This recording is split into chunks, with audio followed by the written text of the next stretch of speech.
Olá, meus irmãos, a graça e a paz do nosso Senhor Jesus Cristo. Estamos aqui mais um domingo, dando prosseguimento a nossos estudos, estudos esses que temos feito na pastoral de Paulo a Tito, da qual vemos analisando por volta desses últimos domingos. E espero que você aí na sua casa, juntamente comigo, esteja tendo algum proveito nesses estudos e que Deus esteja edificando a sua casa e a sua vida através desses estudos. Amém? Como os irmãos se lembram, nós começamos o nosso estudo a partir da saudação de Paulo a Tito, da qual nós, dali naquele momento, tiramos alguns ensinamentos deste livro, no qual nós vimos Paulo se referir a si mesmo como escravo de Deus e apóstolo segundo Jesus Cristo. Vimos também, meus irmãos, que os princípios pelos quais Paulo rege seu ministério, entendendo que ele é um escravo de Deus, estão baseados no promover a fé, que é dos eleitos de Deus, e o pleno conhecimento da verdade.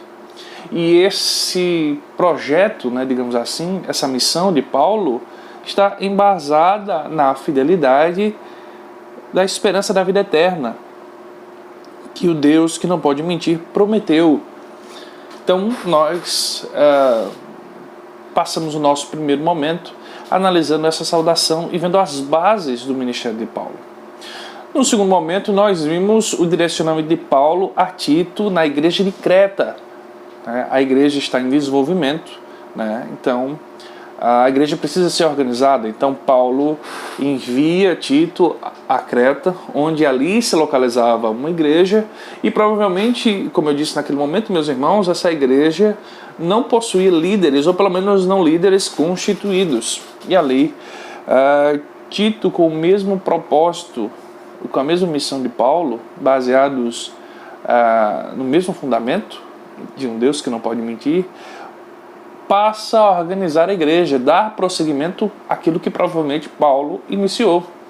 E ali Paulo pede que Tito institua presbíteros, homens aos quais teriam alguns elementos esses que Paulo passa a narrar dos versos 5 até o verso 9. Homens que seriam irrepreensíveis, maridos de uma só esposa, tendo filhos crentes que não são acusados de dissolução, que sejam dispenseiros de Deus, E Paulo encerra essas descrições dizendo que eles deveriam ser homens que sejam apegados à palavra fiel, que é segundo a doutrina. Paulo deixa isso bem claro. E a partir do verso 10, Paulo passa a nos explicar o porquê esses homens, esses presbíteros, deveriam ter essas características. Haviam falsos mestres rondando a igreja, ensinando falsas doutrinas, que haviam, inclusive, meus irmãos, como diz Paulo, feito famílias inteiras. E Paulo diz lá no verso 10 que eles eram enganadores, pauradores, frívolos, insubordinados. E Paulo diz no verso 11 que aqueles homens deveriam ser calados, silenciados, a sua falsa doutrina deveria ser refutada. E Paulo passa a descrever esses homens. Por isso que os presbíteros deveriam ser esses apologetas, esses defensores da fiel palavra do Senhor. E nós demos prosseguimentos, meus irmãos, encerrando o capítulo 1 e nos direcionando para o capítulo 2. Aqui no capítulo 2 nós vimos os deveres de várias classes de pessoas. Paulo passa a instruir Tito acerca de como ele deve instruir várias classes de pessoas da igreja, como os homens mais idosos, as mulheres idosas, as jovens recém-casadas, os moços e os servos. E Paulo diz que eles devem viver uma vida íntegra, equilibrada, de modo que eles possam glorificar a Deus por suas vidas, né? Paulo diz que eles devem viver de acordo com a palavra, né? Que eles devem viver em retidão.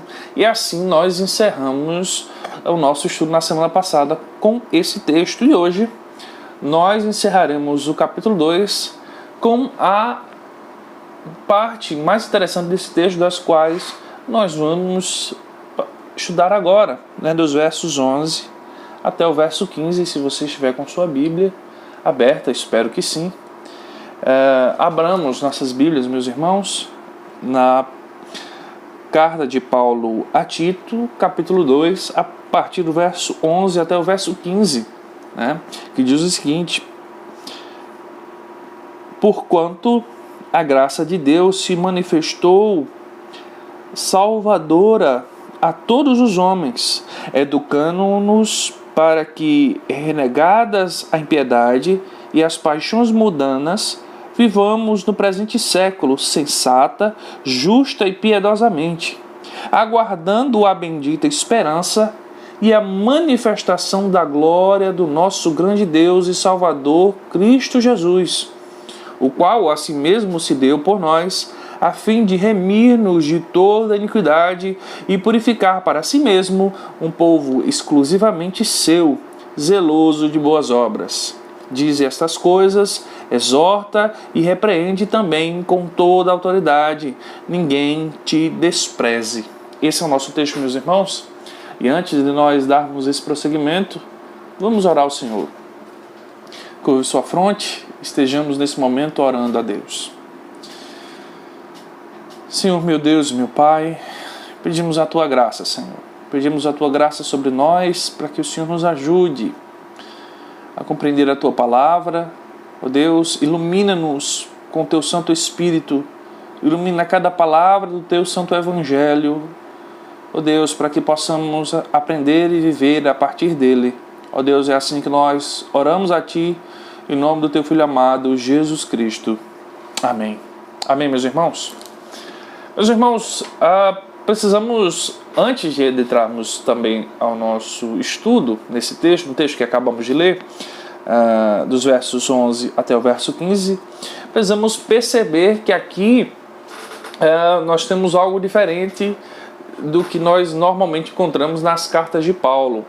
Normalmente, meus irmãos, a metodologia de ensino de Paulo se baseia ensinando a doutrina e logo após os fundamentos básicos, né, ou os fundamentos práticos dessa doutrina.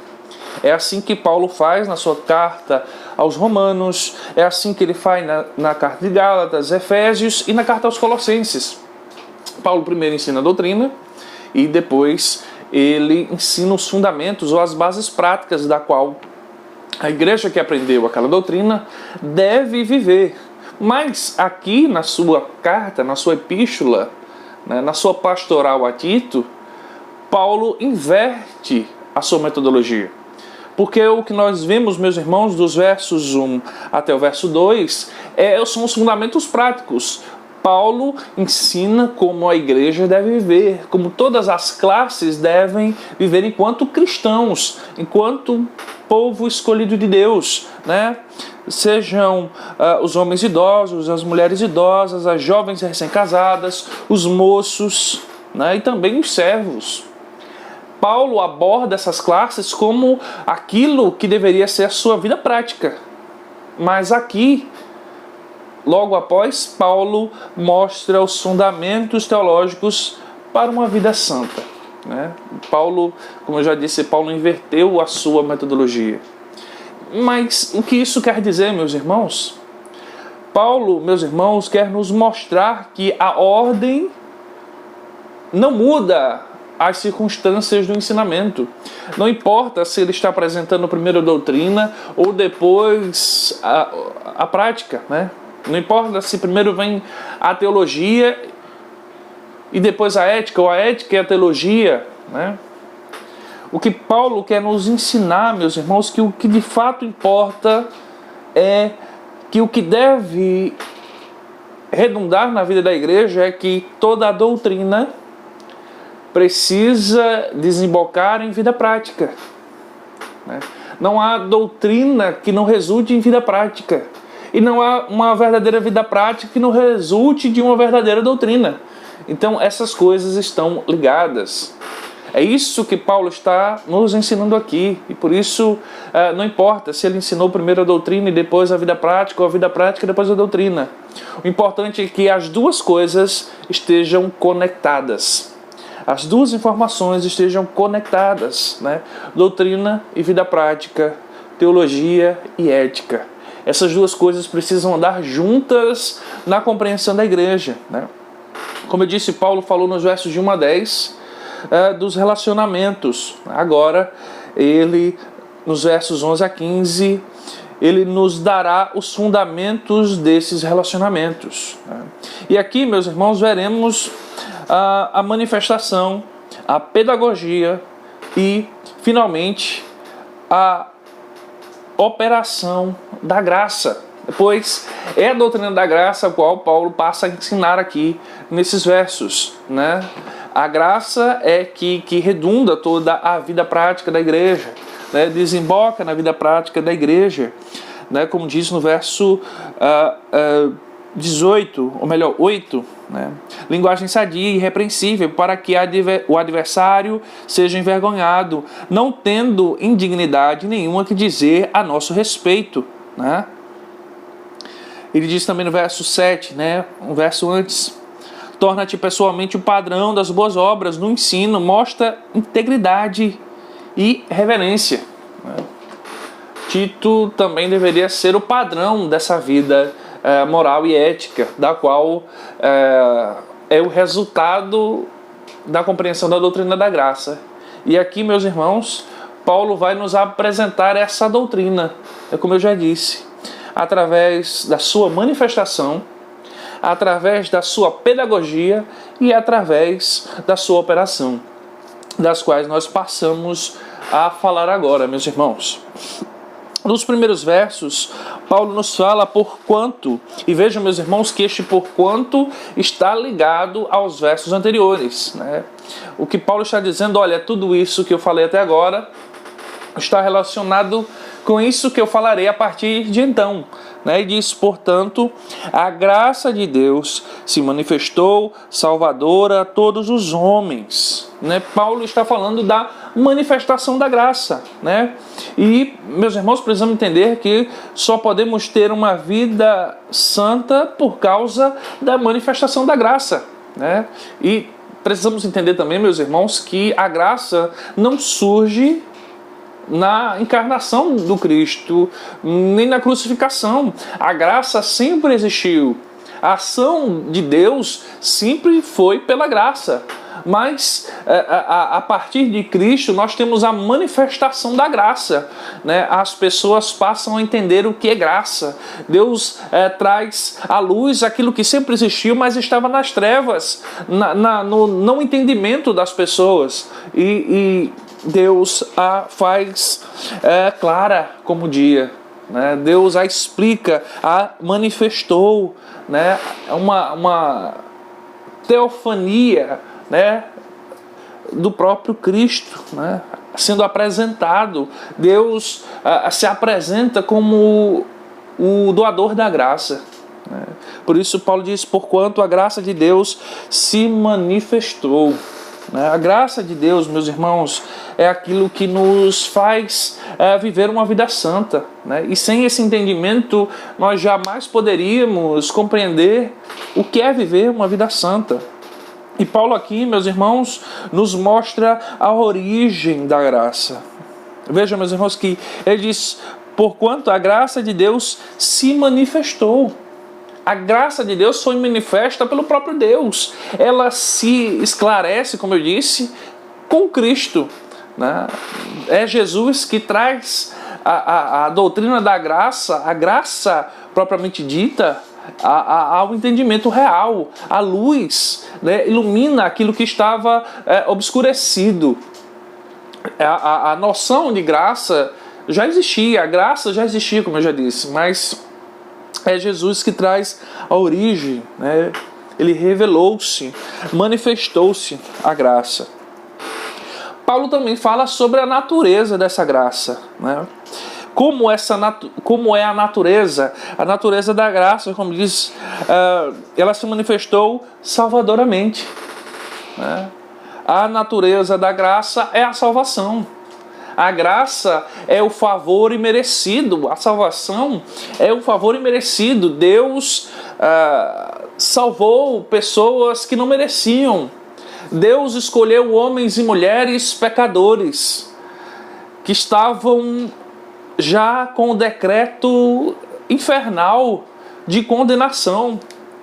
Mas Cristo decidiu salvar. Então a graça, meus irmãos, tem sua natureza na salvação, né? E Paulo também fala, meus irmãos, ainda no verso 1, sobre a extensão. Até onde se estende a graça? Qual é a capacidade da graça? Paulo diz: porquanto a graça de Deus se manifestou salvadoramente a todos os homens, né? E aqui, meus irmãos, nós precisamos entender pelo menos duas questões. A primeira delas é que a graça se manifesta a todas as pessoas. Há um potencial da graça de ser capaz de alcançar toda a humanidade, de maneira geral. Não há alguém neste mundo que a graça, pela vontade de Deus, não puder alcançar, né? Se Deus quisesse, Ele poderia salvar toda a humanidade, pois a sua graça é potencialmente suficiente. Há poder suficiente em Deus, na sua ação graciosa, para salvar toda a humanidade. E a graça é também, meus irmãos, manifestada a todas as pessoas. Todas as pessoas, todos os homens podem conhecer a graça de Deus. E a graça de Deus pode alcançar, mas também há o aspecto, meus irmãos, em segundo lugar, de que a graça aqui e todos aqui sejam todos os eleitos de Deus. Porque sim, em primeiro lugar, a graça de Deus pode salvar a todos, mas, em segundo lugar, Deus decidiu não salvar a todos. Deus decidiu salvar alguns, e a graça é manifestada em especial, irresistivelmente, a alguns. Então todos aqui seriam todos os eleitos de Deus, todos aqueles que o Senhor escreveu, né, no livro da vida. Todos os homens eleitos, toda a humanidade eleita. Então Paulo nos fala, meus irmãos, da origem, na revelação do próprio Cristo e na revelação do próprio Deus, desde Gênesis. Fala da natureza da salvação, né? A natureza da graça está na salvação, na capacidade de Deus e no decreto de Deus de salvar. Ele quis salvar. Deus poderia ter deixado, meus irmãos, a humanidade perecer, mas Ele decidiu salvar. Ele decidiu salvar alguns. E Paulo nos fala, ainda no verso 1, sobre a extensão, sobre a capacidade potencial, estrondosa da salvação, né? De que a graça pode alcançar a todos e a graça alcança alguns, né? Prossigamos, meus irmãos. Além do relato da manifestação da graça, Paulo segue, meus irmãos, falando sobre o aspecto pedagógico da graça, né? Vimos o verso 11, agora direcionamos os nossos olhares, meus irmãos, para os versos 12 a 13, né? Paulo diz: educando-nos para que, renegadas a impiedade e as paixões mundanas, vivamos no presente século sensata, justa e piedosamente, aguardando a bendita esperança e a manifestação da glória do nosso grande Deus e Salvador, Cristo Jesus, né? Aqui nós vemos o aspecto pedagógico, né? E aqui Paulo enfatiza, meus irmãos, 3 grandes verdades. A primeira delas: a graça nos educa para que possamos renegar o mal. Vejam comigo, meus irmãos, verso 12: educando-nos para que, renegadas a impiedade e as paixões mundanas. A graça de Deus nos educa para que nós possamos, meus irmãos, renegar a maldade, todo o mal. Renegando, meus irmãos, todos os falsos mestres. Vejam, educando-nos para renegar a impiedade e as paixões mundanas. A graça de Deus nos ensina a entendermos quem são aqueles que pregam a verdade e quem são aqueles que estão pregando mentiras, falsas doutrinas. Aqueles que pregam a verdade, pregam a Cristo, pregam o Evangelho de Jesus Cristo. Aqueles que pregam outras coisas que não o Cristo, esses são falsos mestres. A graça de Deus, meus irmãos, nos está ensinando a entender as falsas éticas. Aquilo que procede do entendimento coerente cristão do próprio Deus é aquilo que não. Vejam, educando-nos para a renegada a impiedade e as paixões mundanas. Todos os desejos que provêm do pecado, eles devem ser rejeitados. E é isso que a graça está nos educando. Há um processo de ensinamento do qual, meus irmãos, estamos aprendendo a rejeitar tudo aquilo que não pertence ao Senhor, tudo aquilo que não provém de Deus, tudo aquilo que é ético segundo a cosmovisão de Deus e bíblica, e tudo aquilo que não é. Os fundamentos, os novos fundamentos que estão em nós devem provir da Bíblia, da palavra de Deus. E aquilo que nega a palavra de Deus, aquilo que não provém da palavra de Deus, isso deve ser rejeitado, meus irmãos. É isso que nos ensina, em primeiro lugar, a graça. E em segundo lugar, meus irmãos, a graça nos educa a praticar o bem. Veja, educando-nos para que, renegadas a impiedade e as paixões mundanas, vejam,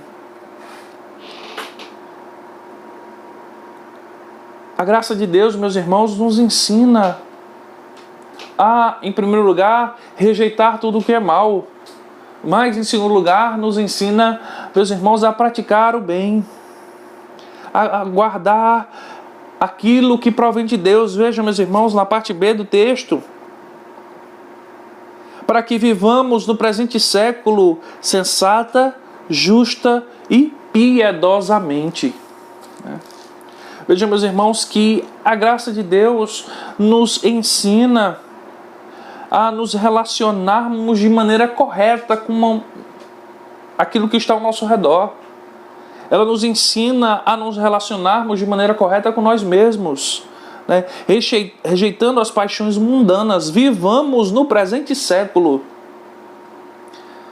Paulo está sendo bem claro, ele não está dizendo, olha, você deve aprender isso aqui para viver amanhã. Paulo está dizendo aqui, olha, você deve aprender isso para viver agora, no seu contexto, no seu presente século, né? Isso tanto serviu para Tito, meus irmãos, como serve para nós, né?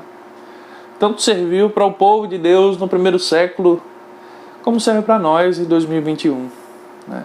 Então devemos, meus irmãos, aprender a praticar o bem, a nos relacionarmos de maneira correta no presente século, de maneira sensata, de maneira equilibrada. O nosso relacionamento com nós mesmos, meus irmãos, deve ser algo equilibrado. Nós não devemos ser egocêntricos, mas devemos agir com equilíbrio. A graça de Deus nos ensina também a vivermos com o nosso próximo. Ele diz, de maneira sensata e justa. A justiça é aquilo que deve reger o nosso relacionamento com o próximo. Eu não devo cobiçar o que não é meu. Eu não devo tomar aquilo que não é meu. Eu devo amar o meu irmão, porque isso provém da justiça de Deus, provém da graça de Deus, meus irmãos. Isso também nos ensina, meus irmãos, a nos relacionarmos de maneira correta com Deus, na prática do bem, né?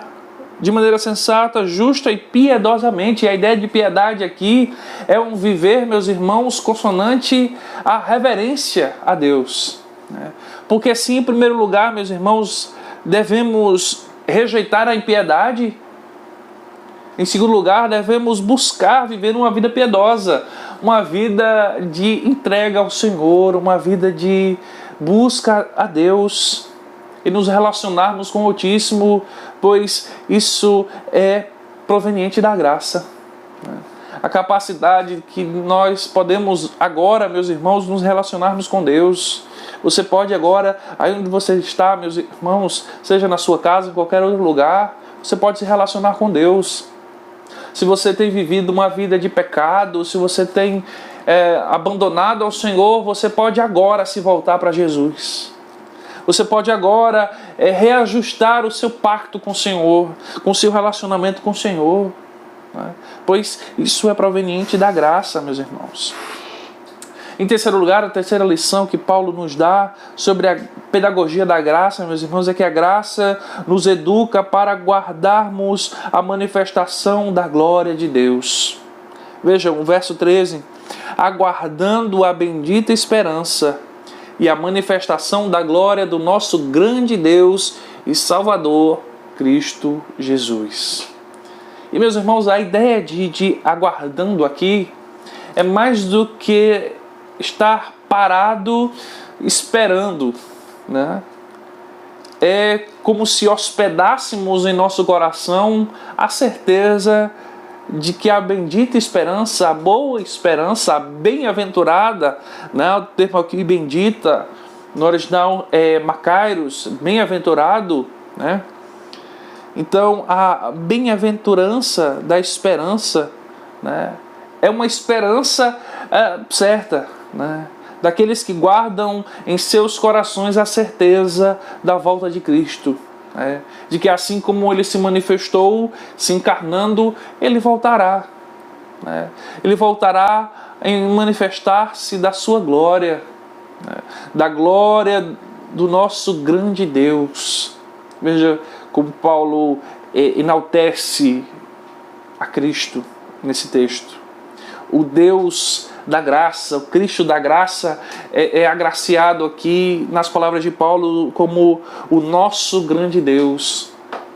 Como nós dissemos em outras lições atrás, né, Paulo está se relacionando com seu filho na fé, né, de maneira comunal. Ele diz nosso Deus, nosso Senhor, o nosso Salvador, nosso grande Deus, Salvador Jesus Cristo, como ele diz agora.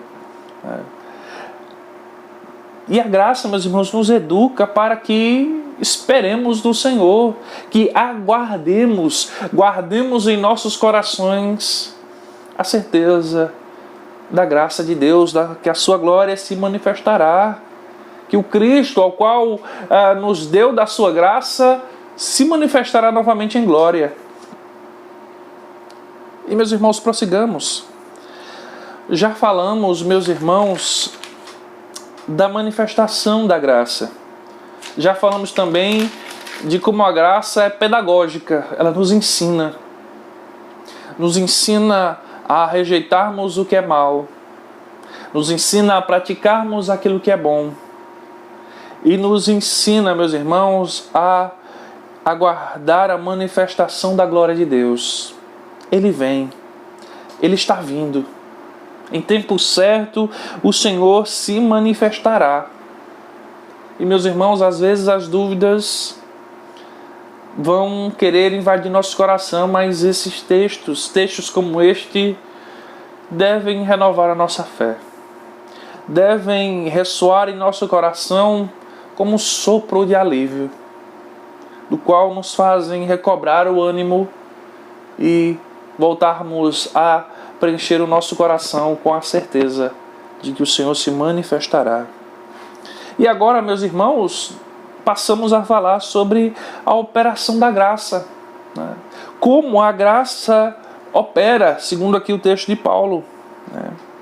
E em primeiro lugar, meus irmãos, verso 14, o qual a si mesmo se deu por nós, a fim de remir-nos de toda a iniquidade e purificar para si mesmo um povo exclusivamente seu, zeloso de boas obras. E, meus irmãos, A graça opera na obra maravilhosa de Jesus Cristo. Veja o texto: o qual a si mesmo se deu por nós. O Cristo, de livre e espontânea vontade, se entregou. Ele se doou por nós. Ele deu a sua vida, deixou a sua glória no céu e encarnou-se. Tomou o corpo humano, passou por toda a trajetória humana até a cruz, dando a sua vida em pagamento, em resgate por conta dos nossos pecados. Ele tomou o cálice de uvas amargas em nosso lugar. A dor da ira que estava destinado a nós foi imputada em Cristo. E Ele imputa em nós a sua justiça pela graça. Por isso a graça se manifesta no próprio Cristo. O próprio Jesus Cristo é a manifestação, é a operação da graça viva, em nós, ao qual a si mesmo se deu por nós. A graça, meus irmãos, também opera através do seu propósito.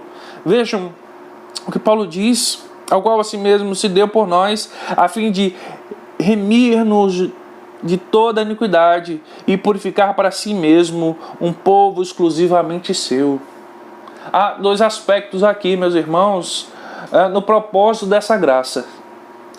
Há um propósito, meus irmãos, negativo e um propósito positivo, dos quais precisamos observar.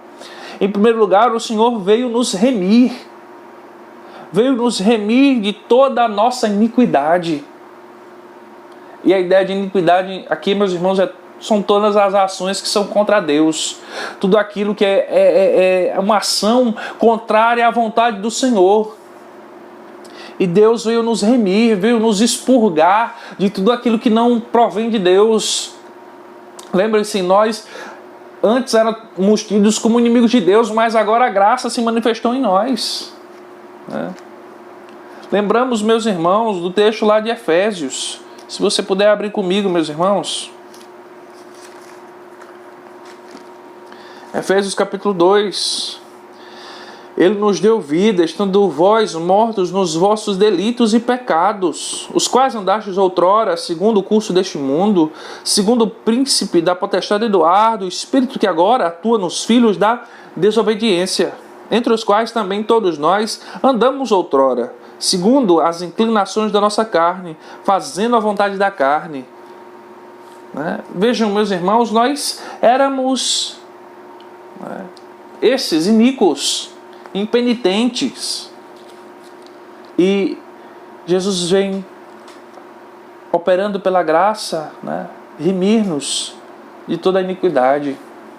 Mas o aspecto positivo, meus irmãos, aqui, além de nos remir dos nossos pecados e das nossas iniquidades, Cristo, pela graça, nos purifica para si mesmo. Ele nos dá um novo valor, digamos assim. Ele nos torna puros, porque Ele está valorizando aquilo que pertence a Ele mesmo. Vejam que Cristo purifica, Ele limpa, Ele sara, Ele perdoa aqueles que pertencem a Ele, que são propriedades exclusivas dEle.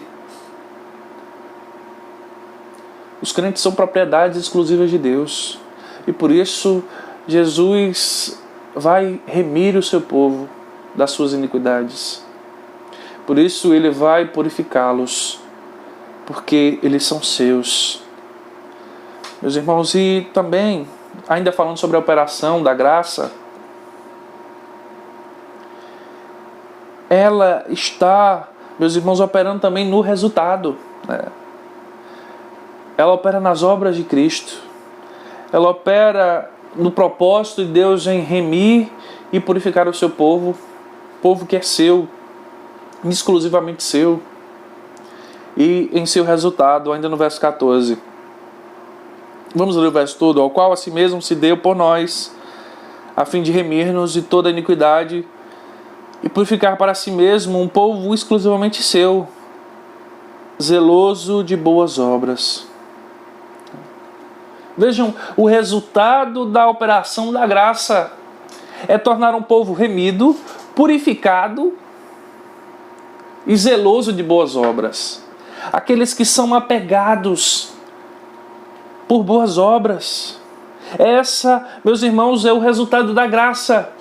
Daqueles que amam as boas obras, que buscam desesperadamente pelas boas obras. Um povo remido, um povo purificado e um povo zeloso. Esse é o resultado da graça, meus irmãos. E por fim, meus irmãos, por que nós devemos compreender isso? Veja que o verso 15, Paulo encerra dizendo: diz estas coisas, exorta, repreende também com toda a autoridade, ninguém te despreze. Lembremos que o jovem discípulo de Paulo, Tito, era um jovem pastor, e talvez diante de uma igreja, talvez com pessoas mais velhas, mais maduras, talvez a presença de um jovem ali no meio trouxesse uma certa desconfiança, uma certa falta de respeito por aquele jovem pastor que estava chegando ali. Mas Paulo diz que Tito não deve deixar-se mover por isso, ele deve continuar a sua boa obra. Ele diz: estas coisas, diz ao povo, exorta-as, repreende também com toda a autoridade. Foi dada autoridade a Tito para pregar o evangelho, para ensinar, para corrigir, para disciplinar. E os falatórios, possíveis falatórios, devem ser deixados para trás, porque a ação de Tito deve aplacar qualquer dúvida que haja no coração de qualquer irmão, por mais velho, por mais sábio que ele possa se achar. Tito está ali segundo a vontade do Senhor, está ali para ensinar. Lembramos que Paulo está no seu caminhar para a eternidade, mas Tito está dando prosseguimento à obra de Paulo. E por isso, meus irmãos, nós encerramos esse momento trazendo aqui pelo menos 3 lições, pelas quais nós devemos entender por que, meus irmãos, precisamos entender esse texto, precisamos entender a doutrina da graça, e por que a doutrina é tão importante para a vida da igreja. Em primeiro lugar, a pureza da vida da igreja, meus irmãos, é uma consequência direta de uma teologia pura. Se a igreja tem uma teologia desenvolvida pela palavra, extraída da palavra, meus irmãos, então essa igreja vai se desenvolver, ela vai crescer teologicamente, biblicamente, E aqui eu não me refiro, meus irmãos, a um crescimento numérico, Nós vamos ver que isso pouco importa muitas vezes para as Escrituras, O que mais importa é o amadurecimento, A pureza da vida da igreja, como eles entendem a santidade, como a vida prática deve ser exercida, como Paulo diz lá nos versos 1 a 10, como deve ser vivida, como os irmãos devem se relacionar. Isso é proveniente de uma teologia pura. Se a teologia da igreja não é clara, se ela é confusa, se ela é baseada em doutrinas de homens, então, meus irmãos, essa igreja não tem como crescer, não tem como ser pura, não tem como ser saudável. É uma igreja misturada, não é uma igreja sadia, é uma igreja doente. E em segundo lugar, meus irmãos, a transformação nos relacionamentos é resultado direto da transformação da graça em nós.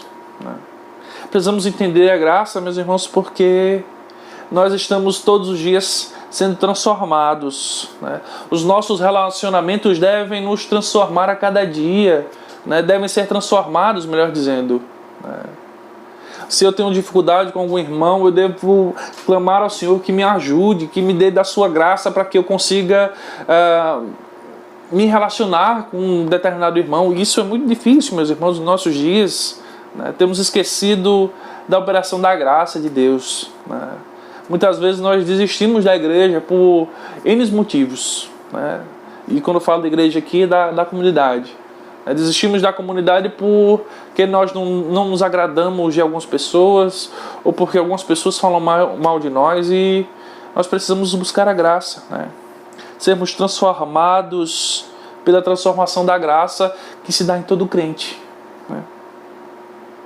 Isso não quer dizer que tudo será fácil, né? Mas que nós devemos buscar isso, meus irmãos. E por último, a ligação entre doutrina e vida, né, é algo que deve acontecer necessariamente em uma igreja saudável. Se você aprende a boa doutrina, a doutrina da palavra, isso deve ser uma consequência na sua vida, vivê-la, né? Se você aprende sobre a graça, você deve agir dessa maneira, de maneira graciosa para com seus irmãos, né? Ajudando-os, amando-os, sendo honesto, sendo equilibrado, né? Sendo sensato, abandonando as coisas que desagradam a Deus e praticando bem tudo aquilo que agrada ao Senhor, né?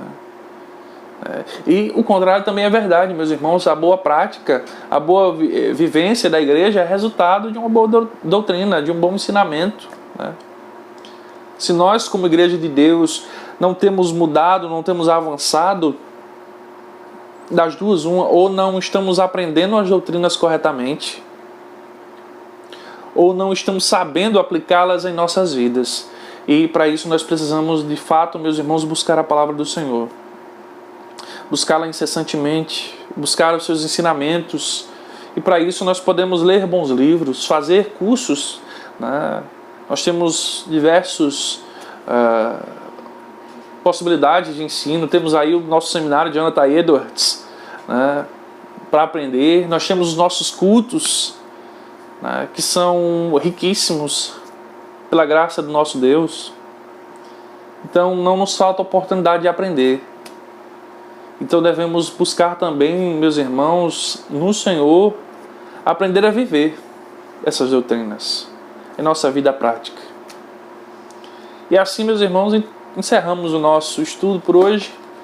Encontro vocês semana que vem, se assim nosso Deus nos permitir. Mas antes, vamos orar mais uma vez ao Senhor. Bondoso Deus e eterno Pai, pedimos da Tua graça e da Tua misericórdia que o Senhor nos ajude, Senhor. Nos ajude como povo Teu a viver a Tua palavra, a praticarmos os Teus ensinamentos. Abre os nossos ouvidos, Senhor. Abre o nosso coração para ouvir, entender e praticar, Senhor. Ó Deus, é assim que nós oramos em nome do Teu Filho amado Jesus Cristo. Amém. Amém, meu irmão e minha irmã. Que Deus te abençoe e derrame sobre você da sua graça. Até a próxima semana. Tchau, tchau.